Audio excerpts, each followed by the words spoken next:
আফসোস হয় জানো, যদি তোমাকে আর একটু কম ভালোবাসতাম। যখন অতিরিক্ত লোভ বা আবেগ মানুষের মনের মধ্যে বাসা বাঁধে, তখন মানুষ বিশ্বাসঘাতক হয়ে ওঠে।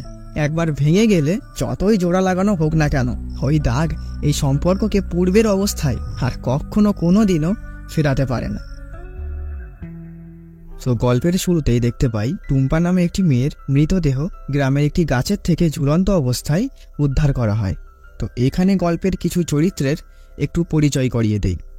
এই যে গল্পের প্রধান চরিত্র হাসু, এ অত্যন্তই সাদাসিধে আর সহজ সরল, তার দুকুলে কেউ নেই। আর এই যে ছেলেটির নাম হানিস, এ হচ্ছে হাসুর খুব কাছের বন্ধু। আর এই হচ্ছে কাজল, এ হাসুর বান্ধবী তথা প্রেমিকা। তো টুম্পার দেহ উদ্ধার হয়েছে এই খবরটি আনিস হাসুকে জানাতে চায় এবং লাশ দেখতে তারা এখানে আসে। তো সেখানে পুলিশও আসে, তদন্তও চলছে। পুলিশ গ্রামের চেয়ারম্যানের ছেলে আসগরকে নানাবিধ প্রশ্ন জিজ্ঞাসা করছে, কারণ আসগরের স্বভাব ভালো না, এটা গ্রামের লোক জানে। ওই জন্য সন্দেহটা তার উপরেই প্রথমে আসে। তো তখনই সেখানে আনিস আর হাসু আসে। তো পুলিশ হাসুকে জিজ্ঞাসা করে যে কাল রাত্রেবেলা সে টুম্পাদের বাড়ির আশেপাশে গেছিল কিনা। হাসু বলে, হ্যাঁ গিয়েছিলাম, কিন্তু আমি টুম্পাকে মারিনি। মিয়া ভাই সাক্ষী আছে। মিয়া ভাই মানে সে আসগরের কথা বলছে। আমি টুম্পার বাড়ির কাছে রাত্রেবেলা মিয়া ভাইকে দেখতে পেয়েছিলাম। তো তখন আসগর আমতা আমতা করতে থাকে। তো পুলিশ তো তখন বুঝেই যায় যে আসল ব্যাপারটা কি। তো তখন চেয়ারম্যান পুলিশকে আলাদা সাইটে ডেকে নিয়ে এসে খানিকটা টাকা ঘুষ দিয়ে পুলিশের মুখ বন্ধ করে দেয়। আনিস আর হাসু টুম্পার মারা যাওয়া নিয়ে কথা বলছিল। আনিস বলে আসগরই টুম্পাকে মেরেছে, কারণ টুম্পার পেটে আসগরেরই বাচ্চা ছিল। আর টুম্পা আসগরের বাড়িতে গিয়ে বলে এসেছিল যদি আসগর তাকে বিয়ে না করে তাহলে সে থানায় গিয়ে কেস করে দেবে। আর এই কারণেই হয়তো আসগর টুম্পাকে মেরে ফেলেছে। তো এইদিকে রাত্রেবেলা আমরা কাজলকে দেখতে পাই। তো একটু পরেই কাজলদের বাড়ির পাশে হাসু আসে। তারা জানালা খুলে কথা বলছিল। হাসু তার হাত থেকে একটা টিপ তুলে কাজলকে পরিয়ে দেয় আর বলে তোমাকে দারুণ লাগছে। আসলে সে কাজলকে খুবই ভালোবাসে। তো পরের দিন সকালবেলা আনিস বাড়িতে আসে। তার স্ত্রী বলে সারা রাত কোথায় ছিলে? রাত বিরাতে যে বাড়িতে ঢোকো না, মানুষে কি বলবে? আনিস বলে তোর সঙ্গে থাকার থেকে না থাকা ভালো, এবং সে তার স্ত্রীকে আরো উল্টোপাল্টা কথা বলে। আসলে আনিস তার স্ত্রীর সঙ্গে কখনোই ভালো ব্যবহার করে না। তো এইদিকে যখন কাজল স্নান করছিল, গ্রামের চেয়ারম্যানের ছেলে আসগর তখন লুকিয়ে কাজলকে খুব বাজেভাবে দেখছিল। তো কাজল অকওয়ার্ড সিচুয়েশনে পড়ে যায়, সে সেখান থেকে কোনোভাবে চলে আসে। তো হাসু গ্রামের এক কাকার বাড়িতে খাওয়া দাওয়া করছিল। আসলে হাসুর কেউ নেই, তো তাই এরা একটু হাসুকে খাতির করে। কেন করে একটু পরেই বুঝতে পারবে। তো কথায় কথায় হাসুর কাকা বলে যে গ্রামে একটা ভালো পুকুর নেই, আর আমার পুকুরের পাশে তোর তো খানিকটা জমি পড়ে আছে, ওইগুলো তুই আমাকে এমনি দে, আমি পুকুর কেটে মাছ চাষ করি, আর তোকে আমি এখন 5,000 টাকা দিচ্ছি। তো হাসু যেহেতু একদম সহজ সরল, তাই সে তার জমি তার কাকাকে দিয়ে দেয়। তো হাসুর অতটা জমি সে কতকটা এমনি দিয়ে দিয়েছে, এটা জানার পরে তার বন্ধু আনিস বলে তুই কি বোকা, তোর অতটা জমি তুই ওই লোককে এমনি এমনি দিয়ে আসতি? হ্যাঁ। হাসু বলে ওরা পরে আরো টাকা দেবে বলেছে। তো আনিস বলে হ্যাঁ, ওরা তোকে আর টাকা দিয়েছে, সে যাই হোক, জমি তো আর পাবি না, ওদের কাছ থেকে যে করে হোক তোর টাকাগুলো তুই নিয়ে আসবি, আর তারপরে ওই টাকাগুলো দিয়ে তুই মুরগির ব্যবসা শুরু কর। তো হাসু এতে সম্মতি জানায়। আজগর কাজলের মায়ের কাছে এসে কথা বলছিল। আসলে সে কাজলকে বিয়ে করতে চায়, কিন্তু কাজল তাকে পাত্তা দেয় না। তারপরেও সে কাজলের জন্য হত্যা দিয়ে পড়ে থাকে। আর আজগর যেহেতু চেয়ারম্যানের ছেলে, তাই তাকে বেশি কিছু বলাও যায় না।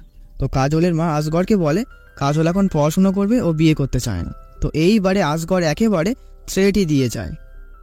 তো কাজল স্কুল থেকে বাড়ি ফিরছিল। তো আজগর তাকে গিয়ে ধরে, তুমি আমাকে বিয়ে করতে রাজি হচ্ছ না কেন? কাজল বলে আপনাকে কে বিয়ে করে? হ্যাঁ, আপনি টুম্পাকে মেরেছেন, আপনি ভাবছেন কেউ জানে না, তাই না? তো আজগর কাজলের হাত ধরে এইবারে টানাটানি করতে থাকে। কাজল বলে আমার যদি ক্ষমতা থাকতো না, আপনার মুখে আমি থুতু দিতাম, কিন্তু নেই, তাই নিচে ফেলছে। তো এরপরে কাজল হাসুর সঙ্গে দেখা করে। কাজল বলে আমার যে তোমার সঙ্গে সংসার করতে ইচ্ছা করে। তো হাসু কাজলের উন্নাটা তার মাথায় তুলে দেয় এবং তাকে বউ মতো বানিয়ে নেয়, এবং তারা বিয়ের পরে সাংসারিকতার ক্রিয়াকর্ম আকার ইঙ্গিতে মজা করে করতে থাকে। তো হাসু কাজলকে একটা পুতুল দেয়, এটা সে গ্রামের মেলার থেকে কিনে এনেছে। তো কাজল পুতুলটি দেখিয়ে বলে এইটা আমি, এইটা তুমি, যেমনটা হয় আর কি। তো এরপরে হাসু কাজলকে স্নেহপূর্ণভাবে কাজলের কপালে একটা চুমু দেয়। তো তাদের মধ্যে এমনই মিষ্টতাপূর্ণ প্রেম চলতে থাকে। তো চেয়ারম্যান আজগরকে এসে বলে, দেখো আজগর, তুমি যা করে বেড়াচ্ছ, এই সামনের নির্বাচনে কেউ আমাকে ভোট দেবে না। আজগর বলে, কাজলকে আমি ভালোবাসি, আমি ওকেই বিয়ে করতে চাই। দেখো, ওদের পরিবারের সঙ্গে আমাদের যায় না, বরং আমি তোমাকে সৌদি আরব পাঠিয়ে দিচ্ছি। কিন্তু আজগর কোথাও যেতে চায় না, তার কাজলকেই চায়। তো চেয়ারম্যান শেষমেশ উপায় না দেখেই সে তার ছেলে আজগরকে কথা দেয় যে সে সৌদি আরব থেকে বাড়ি ফিরলেই তার সঙ্গে কাজলের বিয়ে সে করিয়ে দেবে। পরের দিন হাসু তার বাড়ির গাছের কলার কাঁধি এনে কাজলদের বাড়িতে দিয়ে যায়। তো হাসু চলে গেলে কাজলের মা বলে, আমি সব বুঝি রে মা, ঠিকই আছে, হাসু তার খারাপ ছেলে না। তো কাজল লজ্জা পেয়ে ঘরে চলে যায়। তো এর মধ্য দিয়ে বেশ অনেকটাই সময় কেটে যায়। তো এক সময় হাসুর সঙ্গে কাজলের বিয়েও হয়ে যায়। তো হাসু যেহেতু এখন তেমন কিছুই করে না, তাই তার শাশুড়ি মা তাকে দুটো ছাগল এনে দেয়, আর হাসুকে বলে যায় যে শুধু তোমার উপরেই ভরসা করে আমি কিন্তু মেয়ে দিয়েছি, ওকে একটু দেখো যেন কখনো কষ্ট না পায়। তো হাসু ও কাজলকে খুবই ভালোবাসে এবং যত্ন নেয়, তাকে নিয়ে ঘুরতে যায়, আলতা পরিয়ে দেয়, চুল বেঁধে দেয়, ইত্যাদি ইত্যাদি, এবং তাদের মধ্যে যেমন খুনসুটি চলে তা চলতেই থাকে। তো এরপরে একদিন হাসু বাচ্চাদের সঙ্গে মার্বেল খেলছিল। তো এটা দেখে কাজল রাগান্বিত হয়ে সেখান থেকে চলে যায়। তো হাসুও পিছনে পিছনে চলে আসে। তো কাজল হাসুর মাথায় তেল দিতে দিতে বলে, তুমি তোমার কাকাকে ওই জমিটা এমনি এমনিই দিয়ে রেখেছো, যদি জমিটা এখন থাকতো তাহলে তো আমরা কিছু চাষ করে খেতে পারতাম। এতটা বোকা হলে চলে? সবাই তো ঠকিয়ে নেবে। বাড়িতে যে কল নেই সে খেয়াল আছে? লোকের বাড়ির থেকে জল আনতে গেলে নানা রকম কথা বলে, আমার ভালো লাগে না। হাসু বলে, ও আচ্ছা ঠিক আছে, কাল থেকে আমি তোমার জন্য জল নিয়ে আসব। আসলে হাসু কাজলকে খুবই ভালোবাসে, কিন্তু তার সাংসারিকতার দিকে অতটাও মনোযোগ নেই। তো এমনই একদিন হাসুদের বাড়িতে আনিস আসে। সে হাসুকে বলে, এমন করে আর কতদিন, চল আমার পুকুর আছে, দুই ভাই মিলে মাছ ফেলি। হাসু বলে, ওই আমার দ্বারা ওসব হবে না। তো তারপরে তারা সিনেমা দেখতে চলে যায়। তো পরের দিন কাজল হাসুকে বলে, ঘরে বাজার নেই, চাল নেই, খাবে কি? হ্যাঁ। তো খাবার জোগাড় করার জন্য হাসু এইবারে কাজে যায়। সে গ্রামের জেলেদের সঙ্গে মাছ ধরে বাজার করে একেবারে বাড়ি আসে। তো সে বাড়ি এসে দেখতে পায় তার বন্ধু আনিস এসে বসে আছে। কাজল বলে, নাও খেয়ে নাও, এইবারে একটা বাজার করতে গিয়ে তো বেলা উল্টে দিলে। আনিস বলে, এ ভাই, তোর সমস্যা থাকলে তুই আমাকে বলিস না কেন? তোর আসতে দেরি হচ্ছে বলে আমি বাজার করে আনলাম শেষমেশ। হাসু বলে, ও ঠিক আছে ভাই, আই খেয়ে নে, সেই সকাল থেকেই পেটে কিছুই পড়েনি। তো পরের দিন কাজল গ্রামেরই একটি মেয়ে শায়লাকে সেলাই শিখিয়ে দিচ্ছে। আসলে শায়লা তার ভালোবাসার মানুষের নামের প্রথম অক্ষর রুমালে সেলাই করে তাকে উপহার দিতে চায়, আর তা সে ঠিকভাবে করতেই পারছিল না, তাই সে কাজলের কাছে এসছে। কাজল বলে, তা তোর ভালোবাসার মানুষের নামটা বল। শায়লা বলে, আমি পরে বলবো, তুমি একটু সেলাই করে দাও না। কাজল বলে, সে ঠিক আছে, আমি সেলাই করে দিচ্ছি। তো তখন হাসু জিলিপি এনে কাজলকে ডাকে। কাজল বল, যাচ্ছি, যাও বলেছে, শায়লার সঙ্গে কথা বলতে থাকে। তো কাজলের আসতে দেরি হওয়ায় হাসু রাগ করে সে একাই সব জিলিপি খেয়ে নেয়। তো একটু পরেই যখন কাজল এসে জিলিপি চায়, হাসু বলে, যাও গল্প করোগে, আমি সব খেয়ে নিয়েছি। কাজলও রেগে গিয়ে বলে, শুধু জিলিপি দিয়ে মন ভরে না, অন্য কিছুও লাগে। আসলে হাসু কাজলকে ফিজিক্যালিভাবে স্যাটিসফাইড করতে পারে না, মানে সে মাঠে নেমেই বোল্ড আউট হয়ে যায়। তবে এই ব্যাপারটা নিয়েও কাজলের খুব একটা অভিযোগ নেই, সেও হাসুকে খুবই ভালোবাসে, কিন্তু হাসু সাংসারিকতাটাই ভুলে যায়, এইটাই প্রবলেম। একদিন হাসু গ্রামের বাজার থেকে একটা আয়ুর্বেদিক ওষুধ নিয়ে আসে। তো সে কাজলের থেকে লুকিয়ে ওই তেলটি ইউজ করতে থাকে। তো সেটা কাজলের চোখে পড়েও যায়। তো সে বলে, আরে এইসবের কোনো প্রয়োজন নেই, আমি কি কিছু বলেছি? চলো আমরা ডাক্তারের কাছে যাই, সব ঠিক হয়ে যাবে। তো হাসু কতকটা লজ্জায় বা রেগে গিয়ে সেখান থেকে উঠে চলে যায়। কাজল বলে, আরে আমি তোমার বউ, এতে লজ্জা পাওয়ার কি আছে? তো একদিন কাজল আনিসদের বাড়িতে আসে। তো আনিসের স্ত্রী কাজলকে বলে যে আনিস তাকে খুবই ভালোবাসে, তার খুবই যত্ন নেয়, এবং সে আমাদের ছোট্ট সংসারকে সে মাথায় করে রাখে। আসলে সে তার স্বামীকে কারোর সামনে বদনাম করতে চায় না, তাই সে পুরোই মিথ্যে কথা বলবে, কারণ আনিস সংসার তো দূরের কথা, তার স্ত্রীর সঙ্গে দুবেলা শুধুই খারাপ ব্যবহার করে। আসলে আনিস বাইরের মানুষদের কাছে নিজের সাংসারিক কথা তথা সে একজন বুঝদার ভালো মানুষ এমনটা দেখিয়ে আসে। একদিন কাজলের মা কাজলদের বাড়িতে আসে, আর সে হাসুকে বলে, বাবা তুমি এত বোকা কেন? তোমার জমিটা তুমি ফাও ফাও লোকের কাছে দিয়ে রেখেছো কেন? যাই হোক, জমি তো আর ফেরত পাবে না, যাও টাকা নিয়ে এসো। তো হাসু টাকা আনতে তার কাকার কাছে আসে। তো তার কাকা বলে, যে তার ছেলের জন্য ওই টাকাটা রেখে দিয়েছে, কারণ তার ছেলের চাকরির জন্য ঘুষ দিতে হবে। হাসুর টাকাটা ধরে আর কিছু জোগাড় করলে চাকরিটা হয়ে যাবে, আর তারপরে সে হাসুকে টাকাটা দিয়ে দেবে। এবং সে এই যৎসামান্য কথা বলে এড়িয়ে নামাজ পড়তে চলে যায়। তো হাসু আর কিছুই বলতে পারে না, সে চলে আসে। তো হাসু কবাডি খেলতে এসেছে, সে আনিসকেও খেলতে বলে, কিন্তু আনিস বলে আজকে আমার শরীরটা ভালো নেই রে, তুই খেল। এরপরে সে হাসুর বাড়িতে আসে, কারণ হাসুর বাড়ি পুরোই ফাঁকা, শুধু এখন কাজল আছে। আর এইদিকে হাসু কবাডি খেলছে। তো এইদিকে আনিস আর কাজল ঘরের মধ্যে এসে খেলা করতেই শুরু করে দেয়। না, এখানে কাজলের অনিচ্ছাতে কিছুই ঘটছে না, বরং তার সম্মতিতেই তারা মিলিত হয়েছে। হয়তোবা তাদের মধ্যে এই সম্পর্ক অনেক দিন আগেই গড়ে উঠেছে, যা হাসু এর বিন্দু বিসর্গও জানে না বা বুঝতেও পারেনি। এখানে অদ্ভুত ব্যাপার এই যে কাজল চেয়ারম্যানের ছেলেকে পর্যন্ত রিজেক্ট করলো সে হাসুকে এতটাই ভালোবাসে বলে, আর সেই কাজল পরবর্তীতে অন্য সম্পর্কে জড়ায় কি করে। তো রাত্রেবেলা নর্মালি কাজল আর হাসু শুয়েছিল। হাসু বলে আমি শহরে চলে যাব কাজ করতে, কিন্তু আমি ভাবছি আমি চলে গেলে তোমার মন খারাপ করবে না? কাজল বলে কেন, তুমি তো কাজ করতেই যাচ্ছ, এমনভাবে বলছো যে তুমি যেন আর ফিরবেই না, তুমি যাও, আমার মন খারাপ করবে না। তো এরপরে হাসু শহরে চলে আসে এবং সে একটা ইট ভাটায় কাজ করতে থাকে। তো এর কিছুদিন পরে দেখতে পাই আসগর সৌদি আরব থেকে বাড়ি ফিরে এসছে, এবং সে বাড়ি না ফিরে সঙ্গে সঙ্গেই কাজলদের বাড়িতে আসে, এবং সে সৌদি আরব থেকে কাজলের জন্য এটা ওটা জিনিসপত্র এনেছে, তা কাজলকে দিতে আসে। তো যখন কাজলের মা আসগরকে বলে যে কাজলের তো বিয়ে হয়ে গেছে, ব্যাস আসগর তো পুরো রেগে দুঃখে কষ্টে পুরো অস্থির হয়ে যায়। তো এইদিকে তো হাসু বাড়িতে নেই, ব্যাস এতে কাজল আর আনিসের তো সুবিধাই হয়ে গেল, তারা এখন যখন তখনই মেলামেশা করতে পারে, মাঝে আর কোনো দেয়াল নেই। তো একদিন আনিস কাজলকে বলে আমার একটা বাচ্চা চাই, আর কাজলও এতে অদ্ভুতভাবে রাজিও হয়ে যায়, আর বলে তাহলে তুমি আমাকে নিয়ে অনেক দূরে কোথাও পালিয়ে যাবে? তো আনিস বলে যাব। আর এইদিকে হাসু ভাটায় হাড় ভাঙা খাটুনি করে যাচ্ছে, সে একটা ইটের মধ্যে কাজলের নাম লেখে। তো এইদিকে কাজলদের বাড়ি, কাজল আর আনিস ঘরের মধ্যে ছিল, আর সেখানে হঠাৎ আসগর চলে আসে। আসলে সে কাজলের সঙ্গে বিয়ের কথা বলতে এসেছিল। তো বাইরে আসগরকে দেখে এইদিকে কাজল আর আনিস ভয় পেয়ে যায়। তো কাজল ঘরের মধ্যে আনিসকে লুকিয়ে রেখে সে বাইরে আসে এবং আসগরের সঙ্গে কথা বলতে থাকে। তো আসগর কাজলকে নিয়ে টানাটানি করতে থাকে যে তাকে চুরি করে সে কেন বিয়ে করে নিয়েছে, তাকে এখন তার সঙ্গে বিয়ে করতেই হবে। তো কাজল শেষমেশ তাকে ঝাঁটাপেটা করে বাড়ি থেকে বার করে দেয়। আনিস তো ভয়ে ঘামতে শুরু করেছে। তো এরপরে কাজল ঘরে আসলে সে রুমাল দিয়ে মুখের ঘাম মুছতে মুছতে বলে যে তোমার আসগরের সঙ্গে ঝামেলা করাটা এখন ঠিক হয়নি। তো কাজল সেই কথায় কর্ণপাত না করে হট করে আনিসের থেকে তার রুমালটি ছিনিয়ে নেয়, আর সে আনিসকে বলে এই রুমালটা তুমি কোথায় পেয়েছো?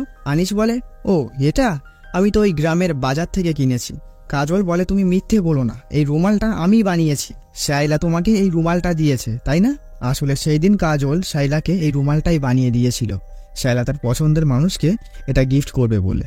আর এখানে এটা বোঝাই যাচ্ছে সেদিন শাইলা এই রুমালটি আনিসকে দিয়েছিল, কারণ নামের প্রথম অক্ষর এখানে আনিসের এ আছে।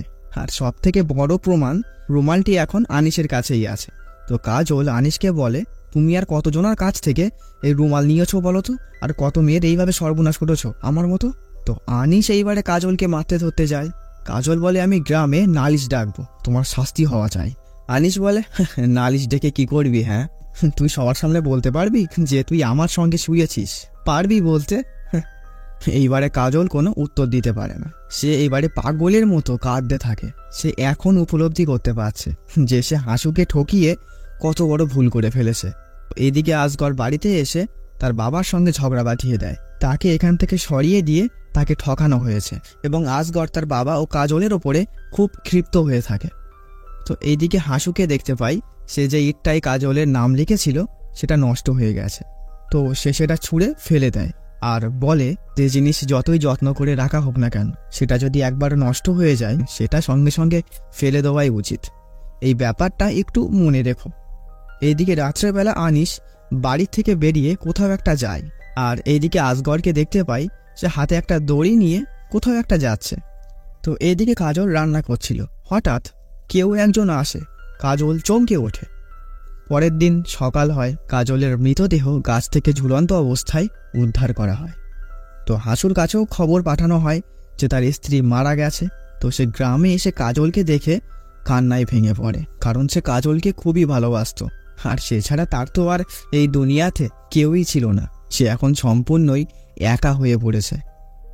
তো এরপরে আনিস হাসুকে বলে যে একদিন আসগর এসে কাজলকে উল্টোপাল্টা বলে গেছিল যে তাকে বিয়ে করতেই হবে, নয়তো সে কাজলকে দেখে নেবে। হাসু বলে, আচ্ছা তুই কি করে জানলি যে আসগর আমাদের বাড়িতে এসেছিল? আনিস বলে, আরে কাজলের চেঁচামেচিতে গ্রামের সব লোক জড়ো হয়ে গেছিল, তাই জানি। তো এরপরে পুলিশ হাসুর সঙ্গে কথা বলতে আসে যে তার কারোর ওপরে সন্দেহ থাকলে সে বলতে পারে। হাসু বলে, আমার আসগরের ওপরে একটু সন্দেহ হয়, কারণ ও কাজলকে বিয়ে করতে চেয়েছিল এবং ওকে হুমকিও দিয়ে গেছিল। তো রাত্রেবেলা আসগর এসে হাসুর সঙ্গে কথা বলে। সে বলে সে তো কাজলকে ভালোই বাসত, সে কেন কাজলকে মারতে যাবে? হ্যাঁ, সেদিন রাত্রেবেলা দড়ি নিয়ে আমি কাজলের সঙ্গে দেখা করতে এসেছিলাম, কারণ আমি কাজলের সঙ্গে শেষবারের মতো দেখা করতে এসেছিলাম, আর ওই দড়িতে আমি ঝুলে যাব এই ভেবে এসেছিলাম। কিন্তু আমি যখন আসছিলাম তখন দেখি আমার আগেই আনিস এসে কাজলের সঙ্গে কথা বলছে, তাই আমি চলে গেছিলাম। কিন্তু হাসু আসগরের কথা বিশ্বাস করে না। আসগর হাসুকে অনেক করে বোঝায় যে সে খুন করেনি, আনিসই খুন করেছে, কিন্তু হাসু তা বিশ্বাসই করে না। তো পরের দিন দেখতে পাই আসগরকে পুলিশ ধরে নিয়ে যায়। তো পরের দিন হাসুর সঙ্গে দেখা করতে গ্রামের চৌকিদার আসে। তিনি বলেন, সেদিন রাত্রেবেলা আমি কাজলের চিৎকার শুনে এদিকটায় ছুটে আসি, আর রাতে তো আমি একটু কমও দেখি। যাই হোক, সেই দিনকে মনে হয়েছিল তোমাদের বাড়িতে ঢোকার সময় আবার আনিসের সঙ্গে ধাক্কা লেগেছিল। তো এইবারে হাসুরও মনে হতে থাকে যে কাজলকে তার বন্ধু আনিসই তাহলে মারেনি। তো এইদিকে পুলিশ এই কেসটা নিয়ে খুব গভীরভাবে তদন্ত করতে থাকে। তো রাত্রেবেলা চেয়ারম্যান এসে হাসুকে বলে যে তার ছেলে আসগর সৌদি আরব থেকে ফেরার পর একদমই পাল্টে গেছে, ও কাজলকে সত্যিই মারিনি, আর ও তো নিজেও কাজলকে ভালোবাসতো, যার জন্য ও আমার সঙ্গেও ঝগড়া করেছে। চেয়ারম্যান একেবারে হাসুর হাতে পায়ে ধরেই বলে যে ওকে তুমি ক্ষমা করো, আর ওকে তুমি জেল থেকে ছাড়ানোর একটু ব্যবস্থা করো, ও সত্যিই কিছু করেনি। তো পরের দিন হাসু আনিসদের বাড়িতে আসে এবং সে জানতে পারে যে কালকে আনিস নদীতে মাছ ধরতে গেছিল, কিন্তু এখনও সে আর ফিরে আসেনি। তাই আনিসের স্ত্রী হাসুকে বলে যে আনিসকে একটু খোঁজ দে। তো এরপর থেকে হাসু কেমন নিঝুম মতো হয়ে গেছে, হয়তো বা তার প্রিয় মানুষ দুটোই হারিয়ে গেছে। এই জন্যই সে গাছের ডালে বসে আপন মনে বাঁশি বাজাচ্ছিল। তো সেখানে পুলিশ আসে আর হাসুকে বলে যে আসগরের ফাঁসি হয়ে যাচ্ছে, কিন্তু আসগর যে দোষী নয় সেটা তুমি জানো। একটা গল্প বলি শোনো। যে রাতে কাজল মারা যায় সে সেই রাতে ভাত রান্না করছিল, কারণ ঘরের মধ্যে হাঁড়ি পাওয়া গেছিল। তার মানে কাজলকে স্বেচ্ছায় রান্নাঘর থেকে ঘরে নিয়ে আসা হয়েছিল। আর সকালবেলাতেই কাজলের দেহ উদ্ধার হয় বাড়ির পাশের একটি গাছের থেকে, আর বাড়ির উঠানে বা আশেপাশে কোনো টানা হ্যাচড়ার দাগই নেই। সুতরাং খুনিকে কাজল খুব ভালো মতোই চিনত এবং বিশ্বাসও করত, যার জন্য সে রান্নাঘর থেকে ঘরে স্বেচ্ছায় গেছিল তার সঙ্গে, আর ঘরের মধ্যেই কাজলকে মারা হয়েছিল। আর তারপরে সে কাজলকে ধরে ওই গাছে ঝুলিয়ে দেয়। আর সেই কাজলের বিশ্বস্ত লোক নিশ্চিত আসগর হতে পারে না, কারণ আসগরের সঙ্গে কাজলের সম্পর্ক কোনো অবস্থাতেই ভালো ছিল না। আমি সব অঙ্ক মেলাতে পারলেও আমার কাছে খুনিকে খুনি সাব্যস্ত করার মতো কোনো প্রমাণ নেই।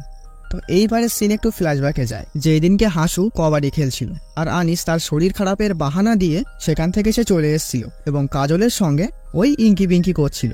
তো এইদিকে হাসু খেলতে খেলতে তার পায়ে ব্যথা লাগে এবং সে খেলা মাঝপথেই ছেড়ে বাড়ির দিকে আসতে থাকে এবং সে ঘরের মধ্যে ঢুকতে যাবে এমন সময় ঘরের মধ্য থেকে আওয়াজ আসতে থাকে। তার কেমন একটা সন্দেহজনক মনে হয়। তো সে উকি মেরে আনিস আর কাজলকে ওই অবস্থায় দেখতে পায়। সে এই দৃশ্য সহ্য করতে পারে না। সে কোনো রকমের কান্নাটা চেপে সেখান থেকে দৌড়ে পালিয়ে যায় এবং সে নিজেকে কোনো রকমের শান্ত করে বাড়ি ফিরে আসে এবং রাত্রেবেলা কাজলকে বলেছিল সে কাজে চলে যাবে শহরে।